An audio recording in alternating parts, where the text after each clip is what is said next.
اعوذ باللہ من الشیطان الرجیم بسم اللہ الرحمن الرحیم۔ السلام علیکم تمام اسٹوڈنٹس کو۔ آج میٹرک کی 9th اور میٹرک کی اردو کلاس کی غزل جو ہے وہ آپ سے ڈسکس کرتے ہیں۔ کس کی؟ پھر بولیں، مرزا اسد اللہ خان غالب۔ پورا نام یاد ہونا چاہیے آپ کو، مرزا اسد اللہ خان غالب۔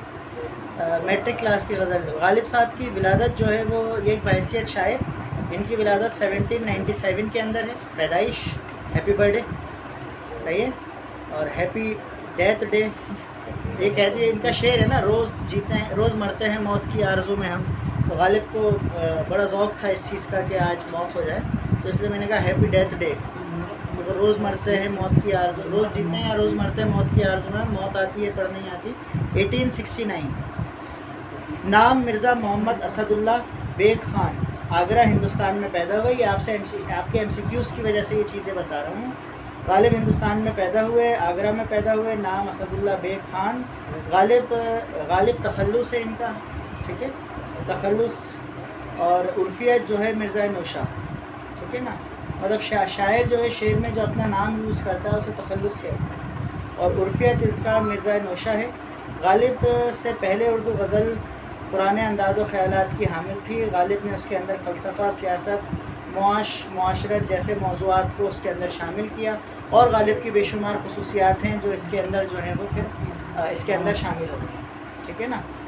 اور اس کے بعد جو ہے ان کی دیگر کتابوں کے نام دیوان غالب، کلیات غالب۔ اب کتابوں کے نام آپ کو یاد ہونے چاہیے، ٹھیک ہے نا۔ کیا نام ہے کتابوں کے؟ دیوان غالب، کلیات غالب۔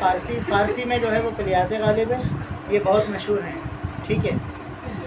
دیوان غالب اردو میں ہے، کلیات غالب فارسی میں ہے۔ غالب کو آخری مغل بادشاہ بہادر شاہ ظفر نے اپنا استاد مقرر کیا۔ بہادر شاہ ظفر جو آخری مغل بادشاہ تھے ہندوستان کے، تو غالب کو انہوں نے اپنا استاد مقرر کیا۔ دبیر الملک، نظام جنگ، نجم الدولہ کے خطابات دیے، یعنی اگر آپ سے پوچھا جائے کہ غالب کو بہادر شاہ ظفر نے کیا خطاب دیے، تو دبیر الملک، نظام جنگ اور نجم الدولہ کے خطابات غالب کو دیے گئے۔ پروفیسر رشید احمد صدیقی جو ہے وہ غالب کے بارے میں فرماتے ہیں، ہم نے مغلیہ سلطنت کو کھو کر 3 چیزیں حاصل کریں، ٹھیک ہے۔ کس کو کھو کر؟ مغلیہ سلطنت کو کھو کے ہم نے 3 چیزیں حاصل کریں۔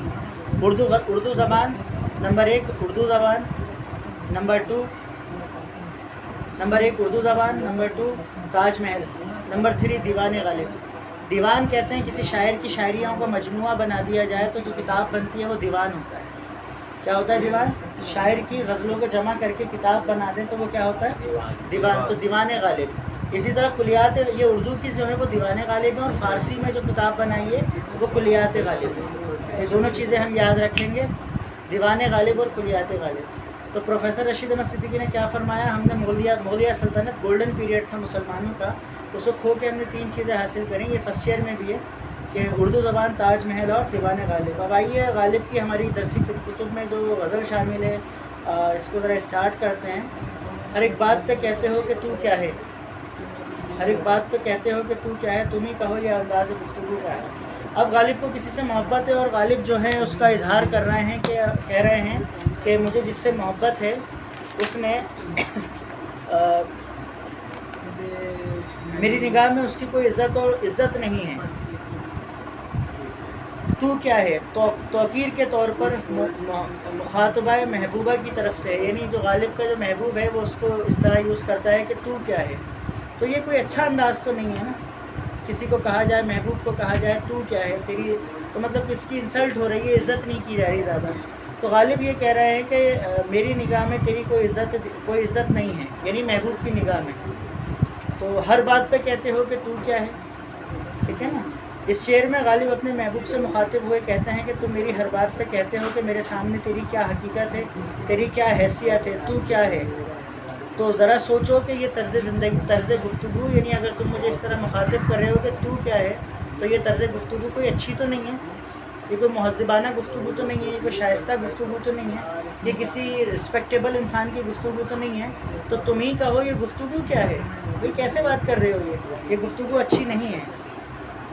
تم خود ہی انصاف کرو کہ یہ انداز گفتگو جو ہے تہذیب و شائستگی سے کس قدر گرا ہوا ہے۔ اور حقیقت تو تڑاک کرنا تو اخلاقیات سے گری ہوئی چیز ہے نا، آپ جناب ہونا ہو جائے، تو لہٰذا اس کو جو ہے اپنے لہجے کو بدلنے کی ضرورت ہے۔ یہ پہلے شعر کی تشریح ہوئی، کلیئر بھائی یہ چیز، ٹھیک ہے نا بھائی؟ چپک رہا ہے بدن پر لہو سے پیراہن، ہماری جیب کو اب حاجت رفو کیا ہے، ٹھیک ہے نا؟ مطلب شعر سے ایسا لگ رہا ہے غالب کی کہیں لگی تھی پٹائی، تو پٹائی وٹائی لگنے کے بعد کوئی کٹ وٹ لگی غالب کی کسی معاملے پہ، اب ظاہر ہے عاشقی کا معاملہ ہے تو اس میں کچھ ہوا ہوگا، ٹھیک ہے نا؟ ہم نے زیادہ تفصیل میں نہیں جائیں، ٹھیک ہے نا؟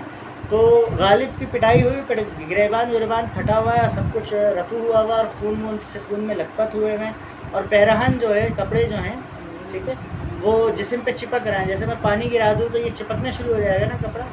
تو غالب یہاں یہ کہہ رہے ہیں اس شعر میں، غالب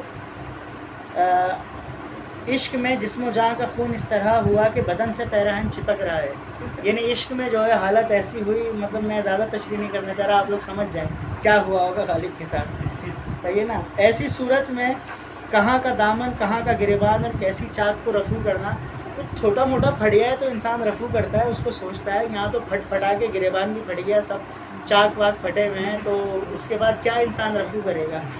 تو غالب یہی کہہ رہے ہیں کہ اب ہماری جیب کو حاجت رفو کی ضرورت نہیں ہے، کیونکہ خون میں لت پت اور گریبان تو سارا پھٹ گیا، تو جیب کو رفو کر کے کیا کرنا ہے؟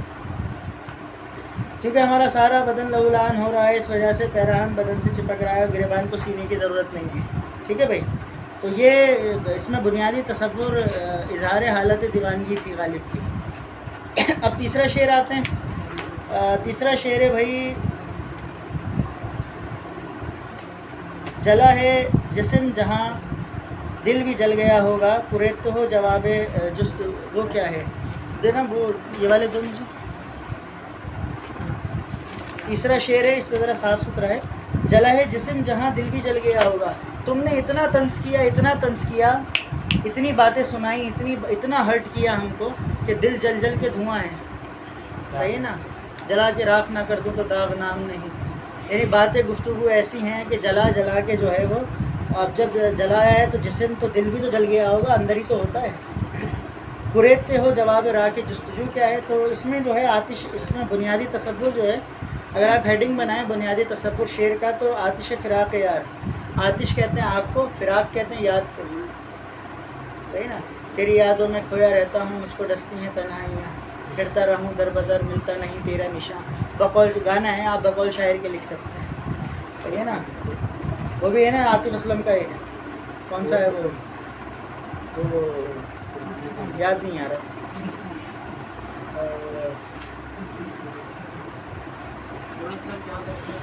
شعر تھا، اگر کوئی گانے کا شعر بھی آپ کو یاد آئے تو لکھ دیں بقول شاعر، اور لکھ دیں کہ شاعر فرما رہے تھے، لیکن شعر آپ کو صحیح سے یاد ہونا چاہیے، ٹھیک ہے نا؟ تو یہ شعر بیت الغزل ہے، غالب کے نشتروں میں سے، نشتر کہتے ہیں الفاظوں کے تیر مارنا،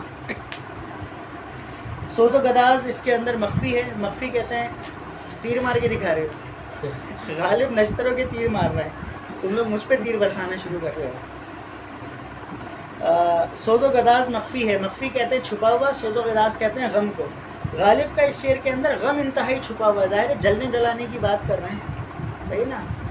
مجھے پھونکنے سے پہلے میرا دل نکال لینا، یہ کسی کی ہے امانت میرے ساتھ جل نہ جائے، شعر یاد آیا مجھے۔ تو غالب اپنا غم بیان کر رہا ہے، اور اس کا بیان لفظوں کے ذریعے ناممکن ہے۔ غالب شعر میں کہہ رہے ہیں آتش فراق، یعنی یاد میں جل کر جو ہے میرا سارا بدن جل کر خاک ہو چکا ہے، اس لیے دل بھی اس کے ساتھ جل گیا ہوگا، لہٰذا تم جو راگ کرید رہے ہو تو تمہارے ہاتھ کچھ بھی نہیں آئے گا۔ ظاہر ہے جب میں دل جل گیا، جسم جل گیا، دل جل گیا تو راکھ بن گئی، اب تم راکھ خرید رہے ہو کہ اچھی بات نہیں ہے نا، تو کچھ بھی تمہارے ہاتھ نہیں آئے گا۔ اگر تمہیں میرا دل ہی عزیز تھا تو جلنے سے پہلے اس کو بچانے کی کوشش کی ہوتی۔ مطلب یہ ہے کہ میں تمہارے عشق کے اندر تمہاری ایٹیٹیوڈ کی وجہ سے اس قدر ڈسہارٹ ہوا کہ دل اور جسم جو ہے تمہارے فراق میں، فراق کہتے ہیں یاد اور غم کو، تیرے فراق میں، تیری یاد میں، غم میں دل جل گیا، مطلب ساری جستجو ختم ہو گئے۔ اب تم پوچھتے ہو کہ بھائی کیا ہوا، خیریت کیا ہوا، ٹھیک ہے نا؟ چوتھا ہے رگوں میں دوڑنے پھرنے کے ہم قائل نہیں، جب آنکھ سے ہی نہ ٹپکا تو پھر لہو کیا ہے۔ تو کمال دوستی غم، بنیادی تصور اس کا ہے کمال دوستی غم، شعر کی خوبی شعر کی خوبی اس کے انداز بیاں میں چھپی ہوئی ہے. یہ انداز بیاں ہی غالب کے کلام کی سب سے بڑی خصوصیت ہے. وہ کہنا چاہتے ہیں کہ یہ عاشقی کی معراج ہے، یعنی بلندی ہے عشق کی، کہ عاشق کے دل میں سوز و گداز یعنی غم کی ایسی کیفیت پیدا ہو جائے کہ اس کا خون آنسو بن کر آنکھوں سے نکل جائے. یعنی غم میں تو آنسو نکلتے ہیں نا، پھر یاد میں دل اس قدر ہمارا جو ہے وہ غم میں ہوا کہ آنسو جو ہے خون بن کر نکلنا ہے، بہہ جائے. لیکن اس کو اس انداز سے کہا ہے کہ اس خون کی ہماری نگاہ میں کوئی قدر و قیمت نہیں، یعنی سامنے والے کی نگاہ میں کوئی قدر و قیمت نہیں. جو محض رگوں میں دوڑنا چاہیے تھا وہ جو ہے آنکھوں سے ٹپک رہا ہے. ٹھیک ہے نا. شعر نمبر 5. رہی نہ طاقت گفتار. گفتار کس کو کہتے ہیں؟ گفتگو کو، بات کرنے کو. رہی نہ طاقت گفتار، بات کرنے کی ایبلٹی نہیں رہی، طاقت نہیں رہی. رہی نہ طاقت گفتار، اور اگر ہو بھی جائے ویسے ہم میں ہمت نہ رہی، وہ اشر کیا. صحیح ہے. تو لیکن اگر ہو بھی تو کس امید پہ کہیے کہ آرزو کیا ہے.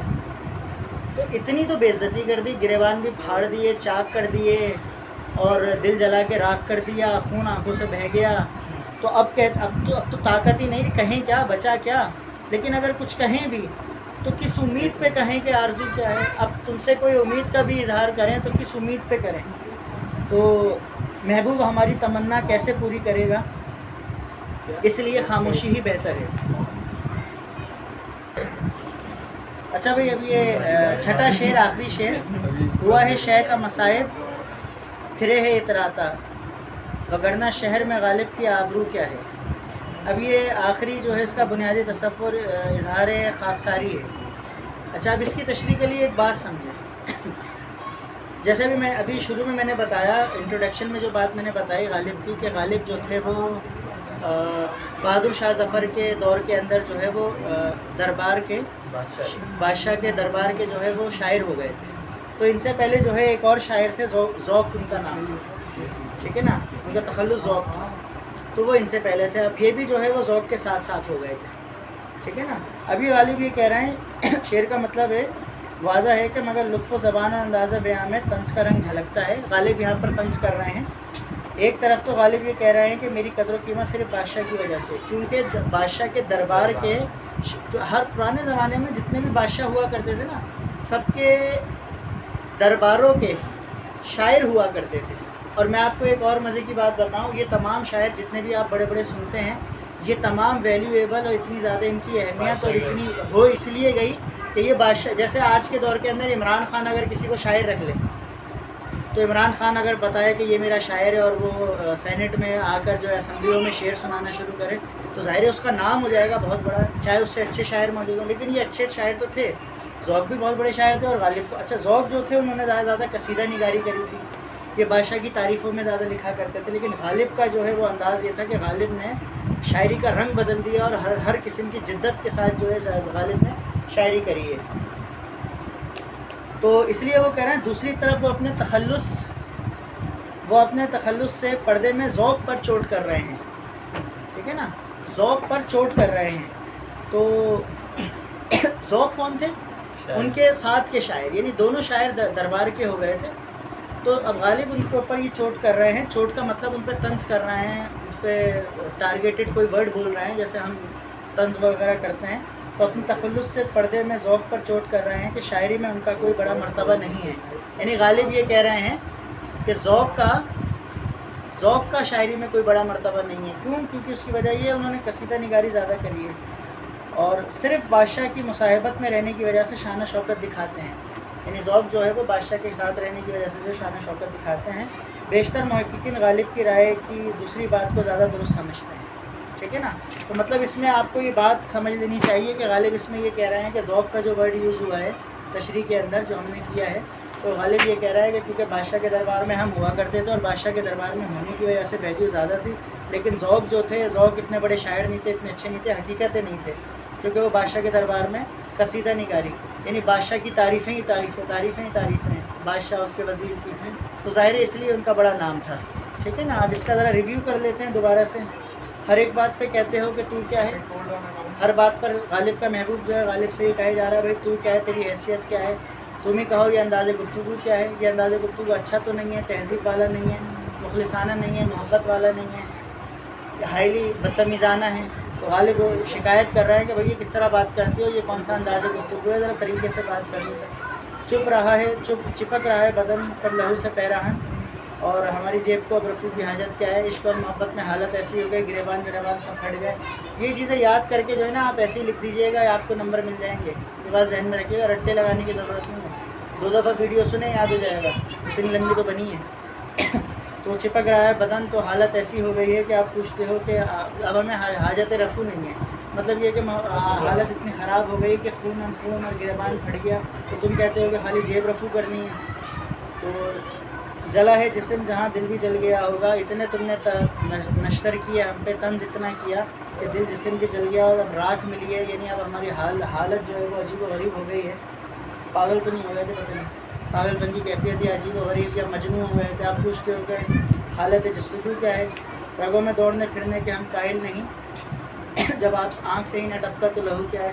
حالت ایسی ہو گئی کہ خون جو ہے وہ درد و غم اور سوز و گداز اتنا بڑھ گیا، سوز و گداز نہیں غم اتنا بڑھ گیا کہ وہ آنکھوں سے خون بن کر آنسو کی جگہ نکلنے لگ گیا۔ تو اب آنکھ سے ہی نہ ٹپکا تو لہو کیا ہے، رہی نہ طاقت گفتار، گفتگو کی طاقت نہیں رہی، اور اگر ہو بھی جائے تو اب یعنی تم نے اتنا ہمیں جلا دیا، اب اس امید پر ہم اپنے محبوب سے کہیں کہ ٹھیک ہے نا، سمجھ گئے نا۔ اور ہوا ہے شے کا مسائل پھرتے ہیں اتراتا، وگرنہ شہر میں غالب کی آبرو کیا ہے۔ اور یہ غزل نکالی ہے، اس کو ماخوذ کیا ہے دیوان غالب سے۔ کہاں سے ماخوذ کیا ہے؟ دیوان غالب۔ دیوان کیا ہوتا ہے؟ اردو کا کیا؟ اردو کو ریختہ کہتے ہیں، اردو کو ریختہ کہتے ہیں۔ ریختنے کے تم استاد نہیں ہو، غالب کہتے ہیں اگلے زمانے میں کوئی میر بھی تھا۔ فارسی میں اردو کو ریختہ کہتے ہیں، یہ بات یاد رکھیے گا۔ شاعر کسی بھی شاعر کی جو غزلیات کو ویری گڈ، اسے اگر کمبائنڈ فارم میں بک بنا دی جائے تو اسے دیوان کہتے ہیں، ٹھیک ہے نا۔ تو غالب کی جو بک بنائی گئی ہے اسے دیوان غالب کہتے ہیں، اور جو میر کی اور جو ان کے فارسی کی بنائی گئی ہے اسے کلیات غالب کہتے ہیں، ٹھیک ہے نا۔ امید ہے آپ کو سمجھ آئی ہوگی۔ السلام علیکم ورحمۃ اللہ وبرکاتہ۔